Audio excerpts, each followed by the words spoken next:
가끔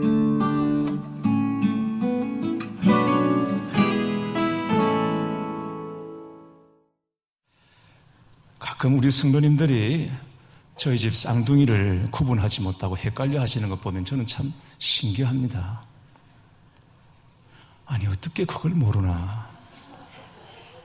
애가 완전히 딴판인데 말이죠. 그러고는 제게 물으십니다. 목사님은 딱 구분이 되십니까? 여러분, 그걸 말이라고 하는 거예요. 부모가 보면 애가 인종이 다른데, 완전 딴 인종인데 그걸 모르겠습니까? 그런데 제가 우리 남영준 집사님 아이들 우석이, 진석이 보면 아무리 봐도 모르겠습니다. 누가 누군지 진짜 구분이 안 됩니다. 그나마 저희 집 아이들은 체중이 차이가 나요. 한 15kg 정도 차이가 나요. 그런데 남 집사님 댁 아이들은 딱 찍어냈습니다. 완전 대깔꼬만입니다. 그러니 앞만 봐도 모르는 거죠. 그래서 저도 집사님께 묻습니다. 집사님은 딱 구분이 되십니까? 아이고, 목사님 그걸 말씀이라고 하십니까? 부모는 뭐 알아보고 말 것도 없습니다. 그런데 어째서 다른 사람들은 똑같이 보이는 것일까? 저는 우리의 예배를 인식하는 것이 이와 같다고 생각합니다. 우리는 모든 예배가 다 같은 예배라고 생각하죠. 같은 장소, 같은 형식으로 드리는 예배에 무슨 차이가 있겠나 그렇게 생각합니다. 그러나 그렇지 않습니다. 너무 다릅니다. 지난 주일 영도 선한이웃교회에서 말씀을 전하고 왔습니다. 그런데 너무 다른 거예요. 그 교회 예배 분위기와 우리 교회 예배 분위기가 너무 다른 겁니다. 예배 형식이야 별 차이가 없죠. 찬양하고 대표기도 하고 그리고 설교하고 축도하고 뭐 별 차이가 없습니다. 그런데 너무 다르더라는 것입니다. 다른 교회 그리고 다른 사람들이니까 그렇겠죠. 꼭 그렇지만은 않아요. 같은 장소에 같은 사람들이 모여서 같은 순서에 따라 예배를 드려도 어제가 다르고 오늘이 다르고 지난주가 다르고 이번 주가 다 다릅니다. 우리가 보기에는 다 같을지 몰라도 하나님 보시기에는 너무나 다르다고 하는 것입니다. 그러나 본질적으로 예배는 딱 두 가지로 나눌 수 있습니다. 하나님이 받으시는 예배, 하나님이 받지 않으시는 예배입니다. 창세기 4장에 나오는 가인과 아벨의 제사처럼 하나님이 연락하시는 예배가 있고 하나님께서 연락하시지 않는 가인의 예배도 있다는 것입니다. 교회들마다 예배 이름이 얼마나 많은지 이런 예배 저런 예배에 갖가지 이름을 붙여 놓았지만 예배라는 이름이 붙었다고 무조건 하나님이 다 받으시는 것은 아니라는 사실인 것입니다.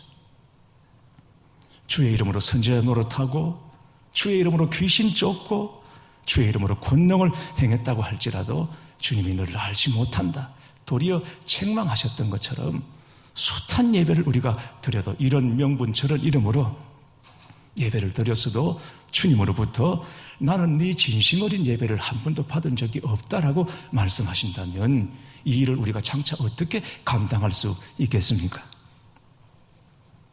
신방을 하다 보면 가끔 우리 성도님들로부터 식사를 대접받을 때가 있습니다. 그러면 꽤 신경을 쓰시는 것 같아요. 담임 목사가 뭘 좋아하고 뭘 싫어하는지 막 묻기도 하고 우리 전도사님들께 알아보기도 하고 그러시는 것 같습니다. 지난 금요일에 집사님이 신방을 하고 우리 교구 목사님과 전도사님과 함께 식사를 하는데 집사님이 제 앞에 앉으셔서 굉장히 불안해하세요. 이거 제대로 택했나? 여러분, 그런데 저는 다 잘 먹습니다. 뭐 그렇게 많이는 못 먹어도 어쨌든 다 잘 먹습니다. 잘 먹는 거 보고는 너무 기쁘신지 집사님은 드시지 않고 자꾸 음식을 제 앞으로 밀어넣고 권하시는 것입니다. 여러분, 담임 목사가 뭘 먹고 안 먹고 그게 뭐 대수겠습니까? 그러나 생각해 볼 것이 있습니다. 우리 예배 중심이 그래야 한다는 것입니다. 하나님이 나의 예배를 기뻐하실까? 오늘 이 예배에 과연 하나님이 받으시는 예배인가? 이 예배에 하나님의 임재가 있었는가 하는 것입니다. 우리가 식사 대접을 하고 작은 선물 하나만 해도 받는 쪽의 마음과 반응을 살피는 것처럼 인생의 생사와 그리고 성패가 달린 예배에 있어서라면 더더욱 그 예배를 받으시는 하나님 중심에서 예배를 생각하고 드려야 하는 것이 마땅하지 않겠습니까? 그런데 가만히 보면 예배 중심이 다 우리 쪽에 있는 것 같아요. 예배가 좋았다, 아니다, 은혜가 있었다, 없었다, 누가 왔다, 안 왔다, 다 사람 쪽에 중심이 있는 것입니다. 여러분, 예배의 중심은 하나님이십니다. 예배의 중심은, 예배의 주인은 하나님이십니다. 예배 갱신, 예배 회복, 예배 부흥. 여러분, 우리가 그걸 말하지만 진정한 예배 갱신, 예배 회복, 예배 부흥은 하나님께 완전히 빠지고 사로잡히고, 그래서 내 옆에 누가 앉아있는지조차도 의식이 안 될 정도로 하나님께 푹 잠기는 것, 그게 진짜 예배의 부흥인 것이죠. 그런데 우리는 몇 명이 모였다, 재미있었다, 혹은 은혜가 있었다, 없었다, 이런 것 가지고 예배의 부흥을 말하는 것이죠. 그러니까 저는 우리가 너무 예배의 회복과 부흥을 위해서 고민할 필요가 없다고 생각해요. 예배부에서 고민이 많겠지만 그러실 필요가 없다고 생각해요. 왜? 진짜 예배 회복과 부흥은 성령님의 사역이기 때문에 그렇습니다. 우리가 이걸 놓치고 우리끼리 회복이니 부흥이니 이런 걸 말한다면 그냥 장난감 가지고 만지작거리는 것과 똑같은 것입니다. 진짜 예배 회복, 예배 부흥은 성령의 임재를 구하는 것입니다. 성령의 임재 안에서 은혜의 파도에 우리 몸과 마음을 완전히 다 맡기는 것입니다. 그게 진짜 예배 회복인 줄 믿습니다. 오늘 주님이 어떻게 말씀하십니까? 하나님은 영이시니 예배하는 자가 영과 진리로 예배할지니라. 영과 진리로 예배할지니라. 우선 영으로 예배하라는 말씀부터 우리가 정확하게 이해해야 하겠습니다. 이 말씀은 예배를 형식적으로 드리지 말고 성령의 충만함으로 예배를 드리라 하는 말씀인 것입니다.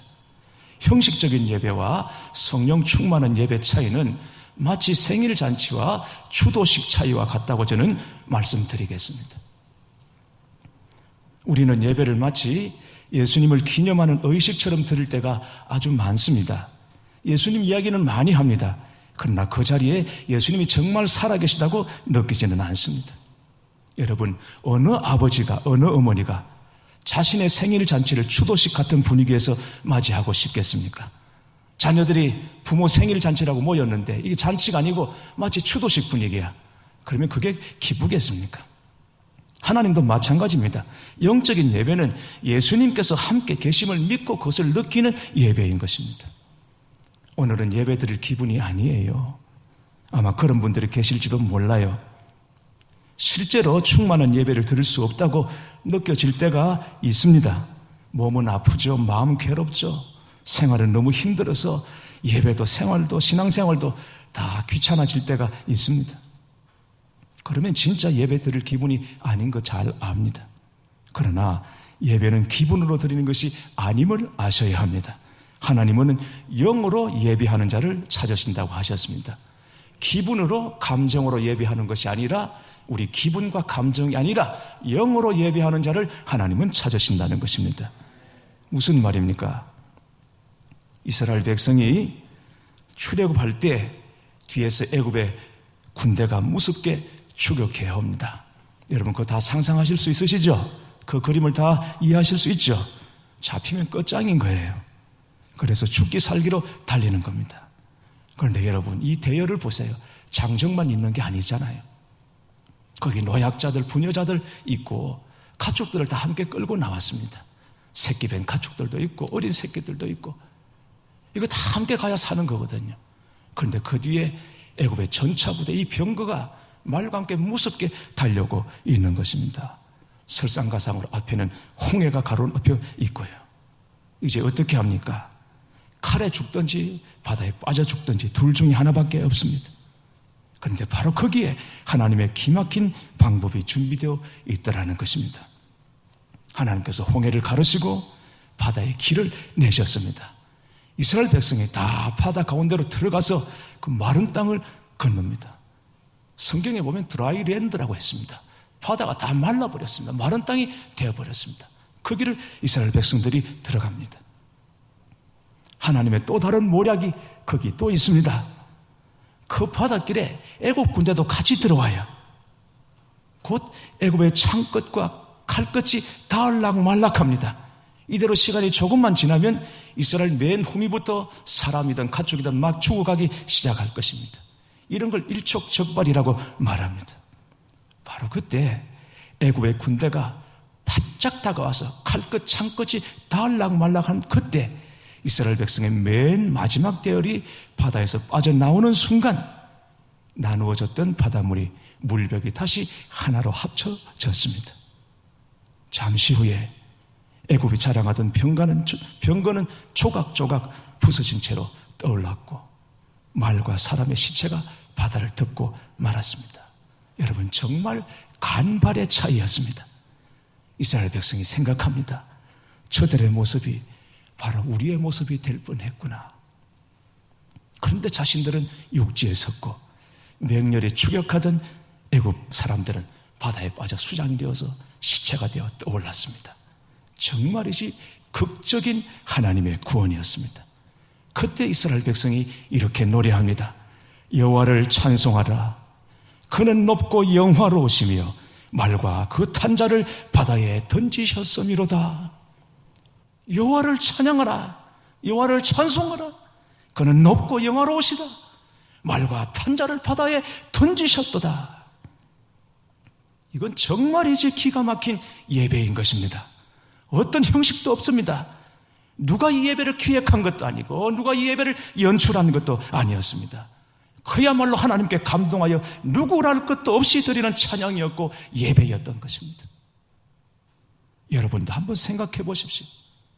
언젠가 우리가 천국과 지옥이 갈라지는 자리에 설 때 내가 어떻게 천국으로 가는 길에 서게 됐나 생각할수록 여러분 감격스럽지 않겠습니까?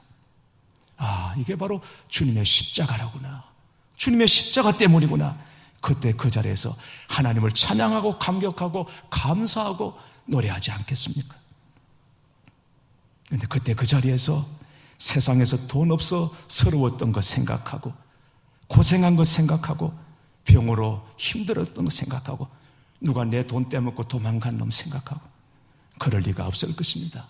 오직 감사, 감격, 찬송밖에 없을 것입니다. 교회 여러분, 지금 우리 안에 있는 영이 그렇다는 것입니다. 우리의 영은 환경, 여건, 처지 이런 것 관계치 않고 언제나 하나님을 찬양하고 싶어하고 하나님을 예배하고 싶어하는 것입니다.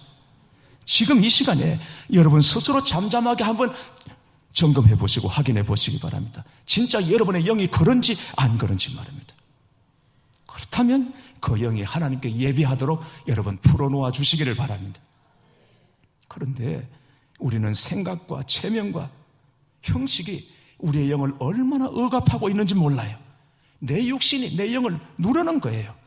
바깥에서 누가 우리 예배를 방해하는 거 아닙니다. 내 안에서 내가 진짜 예배를 방해하는 것입니다. 그 체면이 뭐길래, 그 형식이라는 것이 도대체 뭐길래 간신히 숙제 하나 끝낸 것처럼 해치운 것처럼 예수님은 없는 예배를 습관처럼 드리고 그리고는 영이 죽은 채로 잠든 채로 또 세상 전쟁터로 나가는 것이 여러분 우리의 모습 아닌가요? 교회에서 아침 저녁으로 성도들이 모여서 기도하기 시작하고 전도에 불을 붙이기 시작하면서 마귀의 역사가 얼마나 심한지 몰라요. 지난 금요 기도회 때 환난이나 곤고나 박해나 기근이나 적신이나 위험이나 칼이나 그 어떤 것으로도 해하지 못하고 끊을 수 없는 하나님의 사랑으로 교회를 붙잡고 지켜주시도록 성도들이 부르짖어 기도하고 눈물로 기도했습니다. 그런데 바로 그 시간에 우리 김 목사님 아들 준수가 계단에 넘어져서 머리를 다쳐서 응급실로 가서 머리를 꿰매는 일이 있었습니다. 사모님이 얼마나 놀랐겠습니까? 그런데 여러분 생각해 보십시오. 기도하고 전도하는 것을 사단이 얼마나 두려워하고 싫어하고 긴장하는지 말입니다.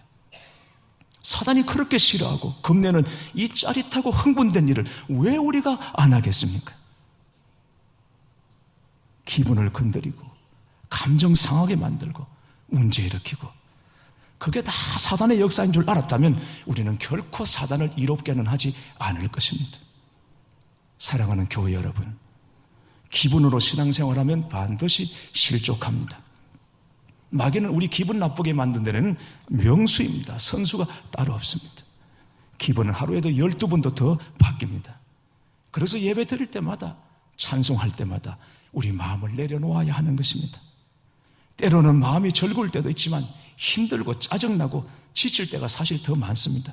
그러므로 자꾸 주님 앞에 우리 마음을 내려놓아야 합니다. 우리 상황을 내려놓아야 하는 겁니다. 또 영적인 예배가 무엇인지에 대해서 로마서 12장 1절은 이렇게 말씀합니다.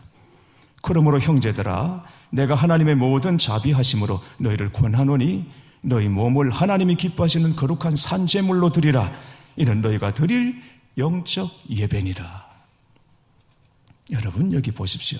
너희 몸을 하나님이 기뻐하시는 거룩한 산제물로 드리라. 이는 너희가 드릴 영적 예배니라. 영적 예배가 뭐라고요?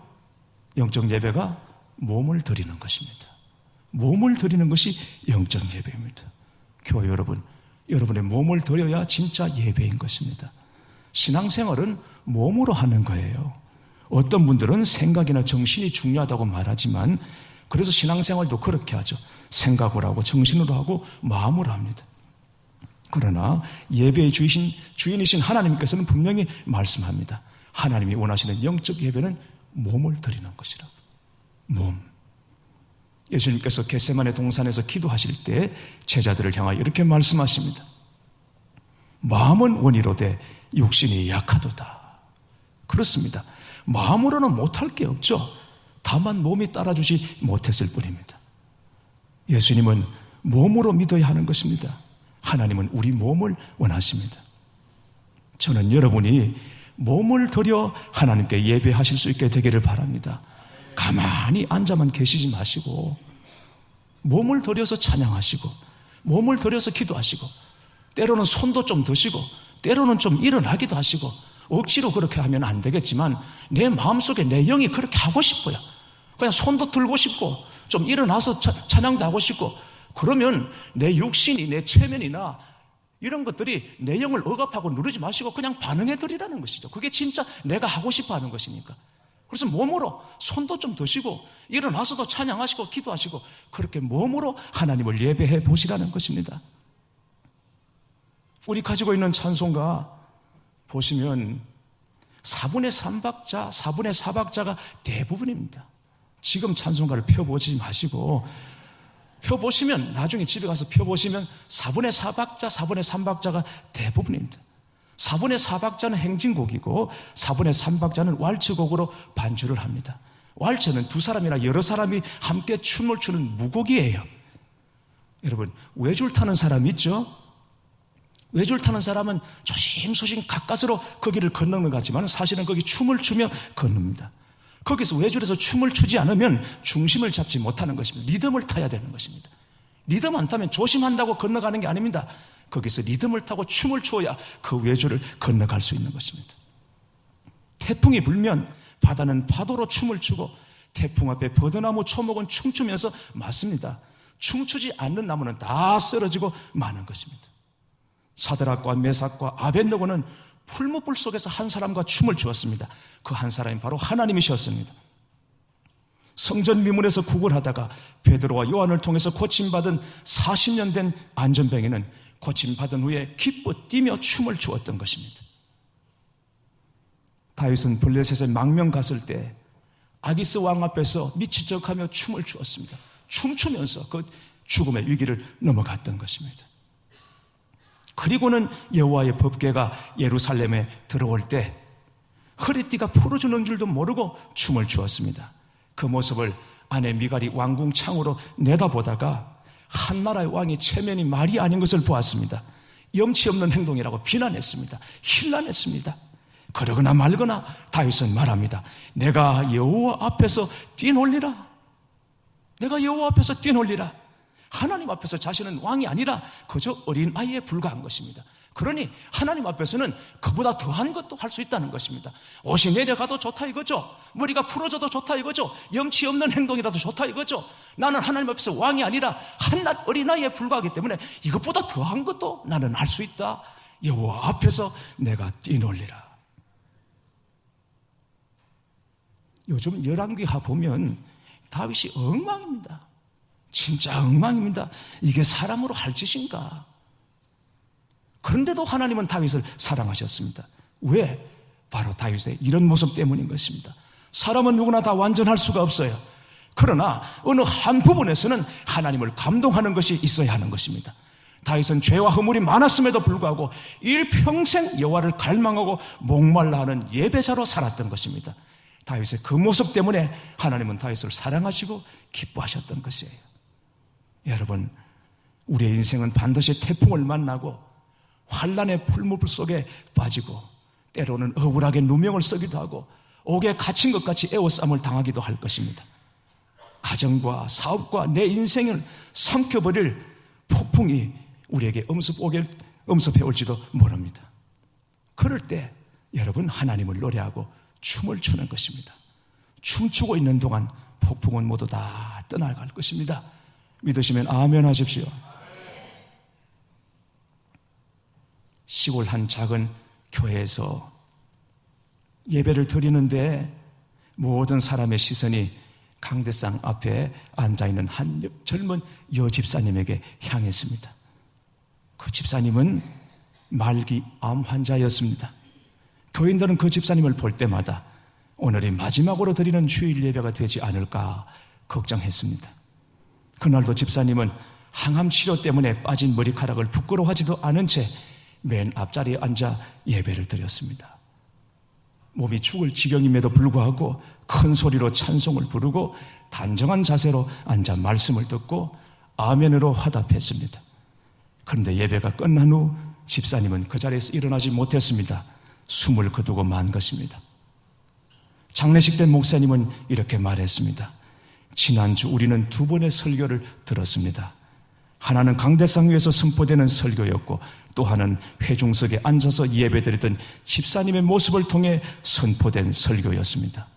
저는 집사님이 예배하는 모습을 통해 은혜 받았습니다. 교회 여러분, 예배는 이런 것이어야 하는 것입니다. 예배는 사람에게 보이기 위한, 사람을 기쁘게 하기 위한 쇼가 아닌 것입니다. 여러분, 하나님만 바라보십시오. 하나님만 집중하십시오. 하나님께 예배하기 위해 왔다면 하나님만 의식하시고 다른 것은 의식하지 마십시오. 여러분 속에서 갈급해하는 여러분의 영을 스스로 누르고 억압하지 마십시오. 여러분의 영으로 하나님을 예배하게 하십시오. 예배가 회복되어야 인생이 회복됩니다. 예배가 살아야 인생이 사는 것입니다. 저는 어제 설교 준비를 마치고 본당에 올라와서 기도하는 중에 제 속에서 통곡이 나왔습니다. 하나님, 주일 예배 마치고 우리 성도들이 영이 죽은 채로 잠든 채로 다시 전쟁터로 돌아가는 일 없도록 제가 그렇게 보내지는 않겠습니다.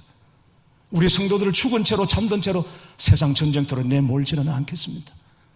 기도를 하는데 통곡이 터졌어요. 제가 할 수 있는 일은 아닙니다. 그러나 주님께서 그렇게 해주시기를 소원합니다. 우리 영이 살아서 깨어서 세상으로 나아갈 수 있게 되기를 바랍니다. 다 살아서 참으로 하나님을 예배하는 자로 일어서시게 되시기를 주님의 이름으로 축원합니다.